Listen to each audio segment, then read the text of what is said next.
How you doing, man? I'm doing good. How you doing? Fantastic. Are you ready for some day 2 action here? Dude, absolutely. In Nashville? Absolutely. Who we got on camera this time? Who do we have on camera? We have Eric Zimmerman on the left playing against Sam Black on the right. In the booth, Patrick Shaper, Shot Miller. Why don't you tell me a little bit about Sam Black's deck? All right. Well, last round we were hoping to get a sneak peek at this 50-card monstrosity. It's he's playing. Yeah, it's like it's 48 or 50? Well, I didn't do a count. It's 50. Yeah, it is 50. Thank you, judge staff. Yep. For the So nice little Sam count. Black is playing 50 cards in his main deck, but he has sideboard options. He's got Festerhide Boar. He's got Lantern Spirit. He's got Woodland Sleuth. He's actually got like at least 4 or 5 real solid, and then a couple fringe cards because he said he might need to go up to 57 depending on the matchup. Okay. His plan is to heavily mill himself. And he wants to make sure that he's got as much gas in the tank as possible so that he can use Gnaw to the Bones and Splinter Frights and his Scab Ruinator as many times as possible. Oh, man. This is very, very unorthodox. And over on the other side, Eric Zimmerman has a very, very basic deck. You know, blue-white, 8 islands, 8 planes. Straightforward blue-white beats. Yep, and a ghost quarter. So we're doing it. It's going to be the classic blue-white deck versus the 50-card creative. I wonder if people notice. Like, I mean, you can see, but I wonder if people just don't look. Like, did somebody not look over and say, "Wait a minute, is your deck just huge?" Well, you know, usually, like when I grab a deck, I can tell that it's. Yeah, I guess that's true when they shuffle it. Yeah. Invisible Stalker. Now this is going to put Sam on a real quick clock because he doesn't have any answers in his deck beyond just Gnaw to the Bone over and over and over again. Yeah, but gaining a lot of life can give Sam a whole bunch of time. So the assistant there is actually really, really important to Sam. Being able to mill an extra card every turn, it's going to keep his Winter Frights and his Scab Ruinator fed and allow him to dig to those Gnaw to the Bones that are going to be necessary to try to race this Invisible Stalker if it picks up a piece of equipment. And it's an extra mana. It allowed him to play a Targeist to turn faster. Oh yeah, absolutely, because Sam misses land drop. And with the Invisible Stalker again. So Sam with a Pilgrim, an Assistant, and a 2/2 flyer with an island and a forest and a full grip. Ooh, claustrophobia on the deranged assistant. That's actually going to be pretty devastating. Yeah, because Sam needs the mana, and it was like drawing part of a card every turn because of Sam's flashback and because of Sam's desire to be milling. Now, fortunately, Sam still has 3 mana, and his deck has probably more 3-drops than most decks actually even play cards. I mean, not sure what Sam Black played off the side. Oh, it looks like the Elder Laurel. Yeah, Elder Laurel. Thanks for sliding that over, Sam. It looks like Sam's actually going beatdown this time. And one of the best ways to fight Invisible Stalker is just by racing it. You know, it doesn't. You know what? It doesn't deal the damage that fast anymore. It's there aren't a lot of things. You don't have a lot of opportunities to put, to get enough, Butcher's Cleavers and Spectral Flies to put on your Invisible Stalker. No, there's just not as much good equipment in the second set. But what's interesting here is that Riptide buying a turn, so to speak, is actually a losing proposition for Zimmerman because he's only dealing 1 damage each of these cycles. Mm-hmm. Sam just replayed his turn, but this time Sam got in for 2. Wow! So Sam's already ahead. He's just gaining even more ground. Zimmerman's just digging, trying to get something going. What he really needs is a big flyer, like a Gallo. Does he have any like 3/3 flyers or anything like that, or 2/3 flyers? I don't see. He has a Moonheron. He has a 3/2. That's probably his fastest. He has a Battlegeist, a Battleground Geist. It's also interesting to see in these Innistrad drafts the impact it has when everyone has a pretty good idea of the colors that everyone else is playing. Mm-hmm. Do you end up looking at the standings and you say to yourself, well, I think I'm going to be playing these people. Do I, slant my deck against that? I saw that there's 4 people at the table playing green. Does that mean that I need to play, more ways to stop large creatures? Right. So a Lumbernark came down for Sam Black, and they got a counter, and Cloistered Youth for Eric Zimmerman. So we're both developing our boards, it looks like. And Zimmerman's a little bit flooded, but Sam is obviously a little bit short on mana, so it's kind of evenly matched. Well, he got to that crucial 4th mana source, so that's got to open up a lot of possibilities for Sam. Wow. He just milled his Butcher's Cleaver and a 3/3 flyer that he needed so desperately. But what he does have is I believe he has a stitched rake in his hand, so at least he's going to get some utility out of the flyer in his graveyard. Sam Black looking at about 5 cards, and he plays another card that we don't get to see. No, it's the 2/2. I know. Yeah. Just Sam continuing to slide off the grid. Well, Sam, he likes to spread things out. He needs a lot of room. Usually, have you ever sat next to Sam Black? He's not the, he's kind of a thin person, but he has wide. He's broad. He likes to take up a lot of space. Yeah. Absolutely. Have you ever danced with Sam Black? It's the same thing. He's up on the dance floor and he's just taking up some more and more. Well, I only slow danced with him, so it's a little bit different. Oh, okay. So I think Sam's in real good shape here. Sam's got a big army presence. He's got a pretty good clock on Zimmerman. He's got plenty of cards left, and we saw he already has a Gnaw to the Bone in his hand. So I think it's just a matter of time before he gains so much life from Gnaw to the Bone that Zimmerman is just hopelessly behind. Exactly. And even if, for some reason, Sam Black can't deal enough damage, he has enough cards in his library where that's a win condition. Yeah, I mean, Zimmerman might not know just how much Gnaw to the Bone Sam has, but racing Sam is not very realistic. It's too hard. Sam has too many gain 20s. Yeah. So the elk block, it changes into a, what is the question you change into? A 3/3. It's a horror. A horror. Yeah. Whatever the horror's name is. Blocked and before damage, was sacrificed to go get a forest, it looks like. Lumberknock got 2 counters out of that deal. I think something else must have died. Yeah, in combat. First it got 1 counter from the elk, so it was a 3/3, and it was able to block the 2/1 scab, and then the scab dying turned it into a 4/4. Good deal. 5th land for Sam Black. So now at this point, Sam just needs to be careful that he doesn't get greedy in some way. He knows he's in the driver's seat. He knows he's got a dominating board presence, and he knows that a single Gnaw to the Bone at the right moment is probably going to be curtains. Looks like he gets aggressive. He's going to attack with Lumberknock, the monk? The monk. It's Avacyn's Pilgrim. Yeah, Avacyn's Pilgrim and Tower Geist. Now his thinking here is that he can afford to throw away one of these because, first of all, it's possible Zimmerman will just make a really weird play fearing a Giant Growth. But second, he can just throw one of these guys away because it's an extra counter for his Lumberknock, and it's a bunch of extra damage, and it's 2 extra life he gains from Gnaw to the Bone. This is a complete value attack. Absolutely.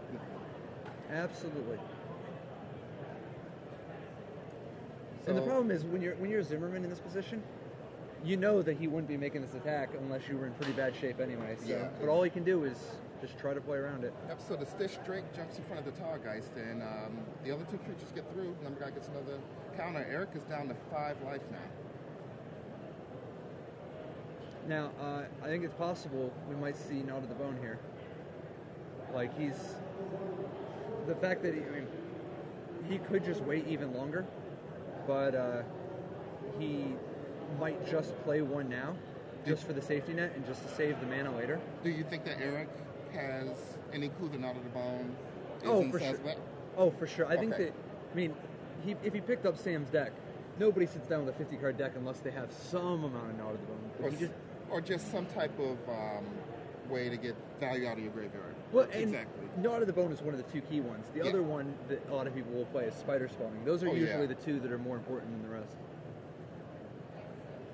So in with the Stitch Drake and the Invisible Stalker. Sam just takes it. He's going to go down to 11. Voice of Spirit follow-up for Eric Zimmerman. Yeah, so Zimmerman's going to have to chump with the Cloistered Youth here to block that the Lumberknock. Sam draws his card. It's a land.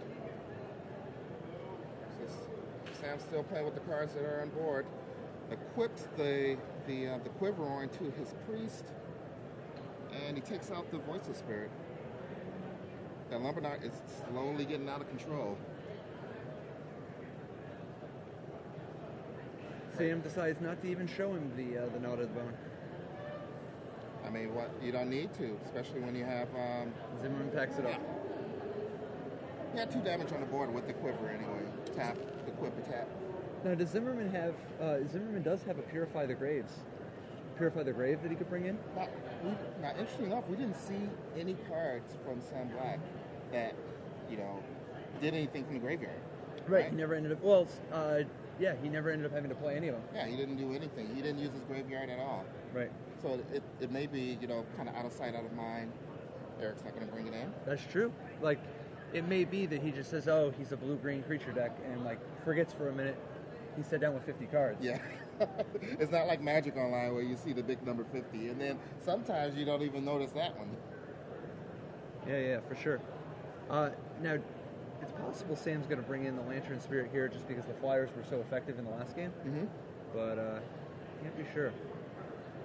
Seems like just being able to trade with any Flyer, or soak up 3 damage and gain 2 life, 2 extra life from an audible, or 4 if you look at it from a flashback perspective, or 12 if you take into account that he has 3 of them. Absolutely. It's tough. It's tough when you lose to Lumberknot because a lot of people just don't have a sideboard option. There really isn't. There are very few cards that interact with the Lumberknot, and there's not a lot of colors that get to play with those cards. Yeah, I mean, I guess if he has just somebody with a big toughness, just have to block it. Maybe the 1/6. Oh, Stitcher's Apprentice. Stitcher's Apprentice can block it because every single turn now, the Lumberknot keeps throwing, so it's a risky proposition. We don't care about that part. It's definitely it's solution one way. in the in-turn. Yeah. Right. Because you can just every turn the guy that you're blocking with, of course, sacrifice it and get another guy. I think you would hope to win the game before. I mean, that can't be your plan for a Lumberknot. If that's your plan, you're in dire straits. I mean, that could also just be a thing to buy you some time to try to set up Butcher's Cleaver, Invisible Stalker. Yes. Which is probably the best thing going on in Zimmerman's deck. I mean, that's a very powerful combination.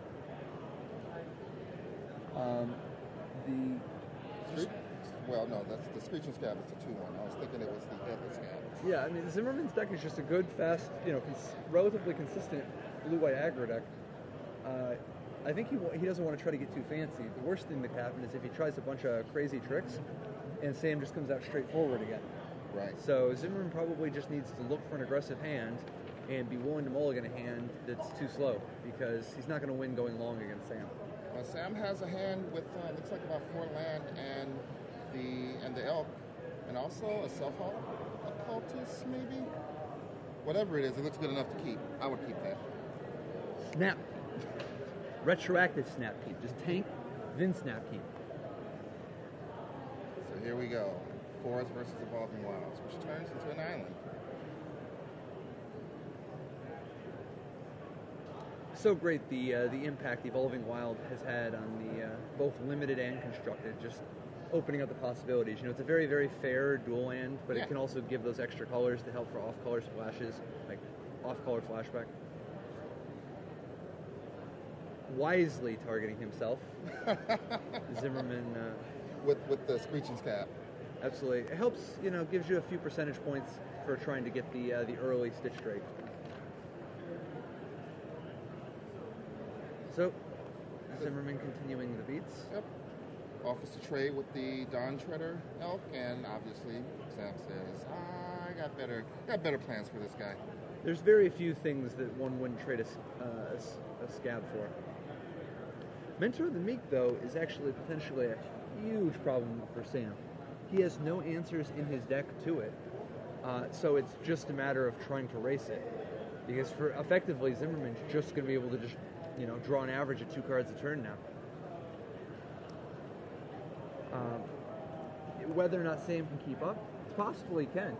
Gnaw to the Bone provides enough life gain that he could conceivably be way behind on board and still be winning in the air. It looks like we have some updates from the floor, thanks to the one and only Richard Hagan. Looks like Daniel Sacchetti is up 1-0 against Lucas Tchaikovsky. And in the Lissa Jensen versus Eric Bauman match, Lissa Jensen up 1 game. You're friends with Lissa, right? Absolutely. Lissa, the latest in in women who are just dominating in Magic. Like she's had a real good tournament, and her draft deck this time is very exciting. Yeah, it was really exciting. Tristan Sommer up 1-0 against Todd Anderson. Mm-hmm. We haven't seen a lot of Todd Anderson today. Good to see his name now. And Brian Alcorn is up 1 game up against Hall of Famer Shuhei Nakamura. A lot of exciting matches. Shui's up one? Sure, Shui's up Oh, one? so Shui's actually up 1-0. Meanwhile, Sam continuing to apply pressure with the Elk and the Occultist as he starts to fall further and further behind from the Mentor of the Meek. Or he will be, anyway. So far, Zimmerman's only drawn one creature, but as long as Zimmerman keeps drawing an extra one, they should keep it flowing. If he stumbles a little bit, sometimes you can just be wasting your mana. But Or maybe he's just milling himself faster for the self-op Occultist. That's definitely an interesting way to fight the Mentor of the Meek, you know? I think eventually you just stop drawing that extra card. Sam's got to mill himself for a while because he's got to dig to some Knot of the Bones, and he's got to fill his graveyard. Especially when you come into a match with a 50-card deck. Yeah. You can't expect to win with your draw step, one at a time. Well, actually, in the second game against Willie? Last round, he ended up decking Willie. Right. Yeah, so you got to be willing to switch it up, switch it on him. Yeah, he definitely played the catch-up game after milling himself a bunch. The other big thing he's digging for, in this case, it's probably one of the most important ones, is the Scab Ruinator. It's a way for him to tutor up a flyer to both stabilize the board and then start applying serious pressure. Because Zimmerman probably doesn't have any answers to it unless he knew to board in Purify the Grave. Yep. So attack with Occultist and Occultist. Looks like no blocks. So Eric's going to go down to 10. Sam's going to follow up with a Deranged Assistant and a Splinter Fright, which is currently a 3/3. Probably going to get a little bit bigger. He's going to switch into high gear real fast. With multiple Occultists in play and the Assistant and the Splinter Fright milling himself, Zimmerman knows that that Splinter Fright's going to be completely out of control within 2 turns. This just in. Nakamura wins his match against Brian Alcorn. Now, does he have it locked up, or is it one of those maybe he can draw, maybe he can't? Well, he had 33 points, and now he's going to be at 36. We don't have the actual standings, so it's hard to tell from here.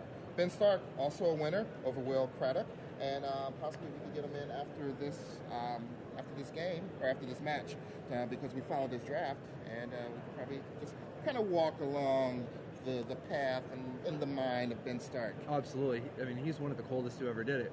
One of the best drafters in the world. Oh, wow. Sam mills his first Knot of the Bone. That is a big, big impact. Especially at 8. You might have to, use this pretty early, but still. Absolutely. There are 2 more. Yeah. This one might not be for maximum value, but I mean, he does have, is that 3 creatures already, and he has the Assistant, and there's the possibility of the Occultist triggering. Exactly. I think Sam is in real good shape right about now. Okay, so we have an attack with the Splinter Fright and 1 Occultist, and we're going to change. Well, we're going to make a Homunculus and just sacrifice it. Oh no! Did Zimmerman do this before blockers? He's supposed to block, then use the Stitcher's Apprentice. Oh wow! Oh, he can't. Wait, does the Stitcher's Apprentice have summoning sickness? Yeah, it does. Okay. Sam points out that the Stitcher's Apprentice does not have haste. Okay. So we're going to use this guy one way or another. So we're going to double block Splinter Fright. Oh wow, it's going to be interesting to see if Sam mills a creature with the Assistant. Because if he actually kills the Splinter Fright here, that's pretty big. But if this is a creature, and it devastating. Absolutely devastating. That was pretty bold on Sam Black's part, just to throw that out there without knowing if it's a creature or not. I mean, when you got to read on the future. Now, to be fair, I think Sam has a Griptide in hand. Okay. He does. Okay, so he had a combat trick. Exactly. Sam, if he missed, was going to be willing to get rid of one of the 2. Yeah, this is going to be all she wrote. Now Sam is about to mill himself for a whole bunch as a result of the Occultist triggers. So he's picking his targets now. Yeah, I think he's splitting them up. Yeah, he's going to do 1 just to hit the Mentor of the Meek and all the rest of himself. Wow, is that 2 more creatures? So total of 1, 2, 3, 4, 5, 6 creatures in the graveyard. Wow. Yeah, I don't know that Zimmerman has any way to get out from underneath the Splinter Fright that's 6/6 with a Knot of the Bone in the graveyard. There's not a lot of decks that can. 3 mana for Sam Black, and he is going to flashback Mana Bone. Very wisely doing it now because he's like, well, I'm in such good shape. The worst thing that could happen is if I don't play around something. Like, I don't want to be stuck in a situation where he just You know, dissipate. He has, yeah, exactly. If he if he counters it, if he dissipates it, you know, and plays like a combat trick. I mean, Sam was not at that high of life. Right. 8 life. I mean, you don't know. Maybe. Might as well play around everything. Exactly. So Eric is considering his options. He's got a fistful of land and a moon heron. Yeah. This is definitely a real tough spot. Plays the moon heron, leaves 2 mana up. He's probably going to hold some land in his hand just to feign the ability to interact. Well, this is one of those spots where if Sam has nothing in his hand, he can throw all of his creatures in front of the Splinter Fright, hope the Splinter Fright misses this turn, and hope the assistant misses. Oh, wow. No. 2 more creatures and the Ruinator. Well, one of them's a Ruinator, so we kind of got a Nambo going here. The Ruinator's the backup plan. For the time being... Ruinator's plan B. Yeah, the main thing is that he's so big that the Splinter Fright's now up to 8/8. Yeah. So that even if every creature gets together, it still can't beat the Splinter Fright. Zimmerman offers the hand, and Sam Black makes it 2-0. Congratulations, Sam Black. So he started this match off. Well, this round, how many points did he have? He had... I believe he was X and 2. Was he X